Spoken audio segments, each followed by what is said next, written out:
చేపల పులుసు వండుతుంది చూపిస్తాను చూడండి. ఎక్కడ స్కిప్ చేయకండి వీడియో.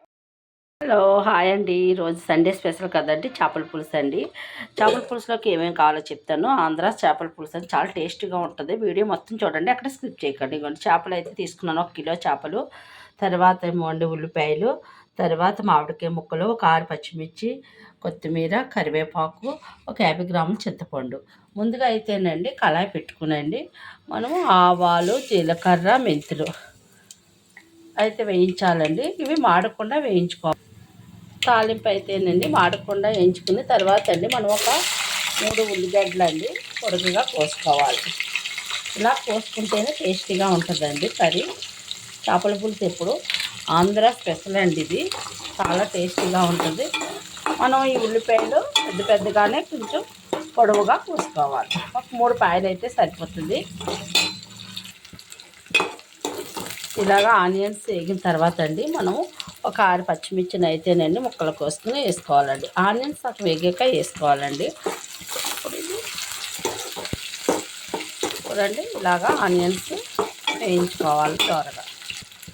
చూసారండి ఇలాగా దోరగా గోల్డెన్ బ్రౌన్ వచ్చేదాకా వేయించుకున్న తర్వాత ఒక్క టమాటా కూడా వేసుకుని, చిన్న టమాటా కూడా వేసుకుని బాగా వేయించుకోవాలి. వేయించుకోగానే మనం ముందుగా ఉప్పు, కారం, పసుపు పెట్టుకున్న చేప ముక్కలు అయితే మనం వేసుకోవాలి ఇందులోని. ఉప్పు కారం అంటేనండి ఒక 6 స్పూన్లు అయితే కారం వేసుకున్నానండి. ఒక 1/2 స్పూన్ అయితే పసుపు, ఒక 2 స్పూన్లు అయితే ఉప్పు, రుచికి సరిపడినంత ఉప్పు వేసుకోవాలండి. వేసుకునండి మనం బాగా అటు ఇటు కుదపాలండి. కిందకి మీదకి కుదపాలండి, గరిటె ఎట్టకూడదండి. ఓకేనండి. ఇలాగంటే కిందకి పైకి కుదిపేకానండి కొంచెం మనం వాటర్ అయితే వేసుకుందామండి. కొంచెం వాటర్ వేసుకునండి వీటిని మనం చుట్టూరు తిప్పాలి. మనం ఇలాగ క్లాత్ అయితే కదుపుకునండి. దీన్ని చేపల పులుసుని మనం పులుసు మట్టికి చిక్కగా వేసుకోవాలండి. నేను కేజీ చేపలు వండుతున్నానండి. కేజీ చేపలకి 100 గ్రాముల చింతపండు అయితే నానబెట్టుకున్నానండి. దీన్ని పులుసు తీసి దగ్గరగా అయితే వేసుకోవాలండి. ఓకేనండి. ఇప్పుడు అయితేనండి మూత పెట్టేస్తాను. మూత పెట్టేసి ఒక 5 నిమిషాలు అయితే మగ్గనిస్తాను. ఇప్పుడైతే మూత తీసండి మనం చూడండి ఇలా మరుగుతుంది కదా, దీంట్లోనేనండి చిక్కటిది చింతపండు పులుసు అయితే వేద్దాం. ఇలా చిక్కటిది అయితే తీసుకుని చింతపండు పులుసు వేసుకోవాలి. చూసారా ఇలా వేసుకుని దీన్ని అయితే కదపకూడదండి గరిటెతోటి, ఓన్లీ క్లాత్ తోటే అనాలండి. ఓకేనండి. ఇలాగ ఒక 5 నిమిషాలు అయితే మూత పెడదామండి. ఇప్పుడండి ఒక 5 నిమిషాలు అయింది కదండి పెట్టి, దీంట్లోనండి ఇప్పుడు పులుసు మరుగుతుంది కదండి.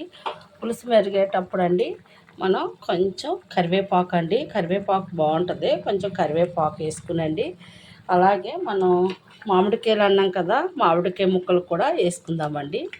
ఇలాగా చేపలు ఉడికిన 5 నిమిషాలకైతే మామిడికాయ ముక్కలు కూడా వేసుకుందామండి. వేసుకునండి ఒక 15 మినిట్స్ అయితే ఉడకనిద్దాము. మనకి చేపల పులుసు అప్పుడు రెడీ అవుతుంది. కొద్దిగా కొత్తిమీర కూడా వేసుకుందాం ఇప్పుడే, తర్వాత కొంచెం దింపినప్పుడు వేసుకుంటే సరిపోతుంది. ఓకేనండి. ఇప్పుడు ఇవన్నీనండి మనం శుభ్రంగా గరిటతో కాకుండా క్లాత్తో తిప్పాలి. మసాలాలు వేయలేదు అనుకుంటారా? మామిడికాయ వేస్తే మసాలాలు అవసరం లేదు. ఇక మామిడికాయ ముక్క అయితే ఇలాగ మెత్తగా ఉడుకుతుందండి. ఇక మామిడికాయ ముక్క అయితే ఉడికిపోయింది. ఇప్పుడు మనం లాస్ట్ అండ్ ఫైనల్స్గా కొంచెం కొత్తిమీర వేసుకునండి. మనం కొత్తిమీర వేసుకునండి ఒక 5 నిమిషాలు ఉంచండి, బంద్ చేసేస్తే సరే అండి. మీరు అదేంటి అవి వేయలేదు అనుకుంటారు కదా, మెంతుల పొడి అదిని మనం ఆల్రెడీ మెంతులు, జీలకర్ర, ఆవాలు తాలింపులు వేసాం కదండి. మామిడికాయ వేసినప్పుడు మనకి పొడి అవసరం ఉండదండి, మామిడికాయ స్మెల్ వస్తుంది, బాగుంటుంది. ఇక కూర అయితే ఇలా తయారైపోయిందండి. మనం ఒక 5 నిమిషాలు ఉంచుకొని స్టవ్ బంద్ చేసుకుంటే సరిపోతుంది. ఓకేనండి. మరి వీడియో మీకు నచ్చినట్లయితే షేర్ చేసి, లైక్ చేసి, కొత్తగా చూసిన సబ్స్క్రైబ్ చేయండి. ఓకేనండి. మీరు ఎలా వండుకుంటారో కామెంట్ అయితే పెట్టండి. నేను వండేది చూసారు కదండి. ఓకేనా. మనం ఒక 5 నిమిషాల నుంచి చూసారా అండి. 5 నిమిషాల తర్వాత మన చేపల పులుసు అయితే ఇలా తయారైంది. చూడండి, మీకు నచ్చిద్ది అనుకుంటున్నాను. సబ్స్క్రైబ్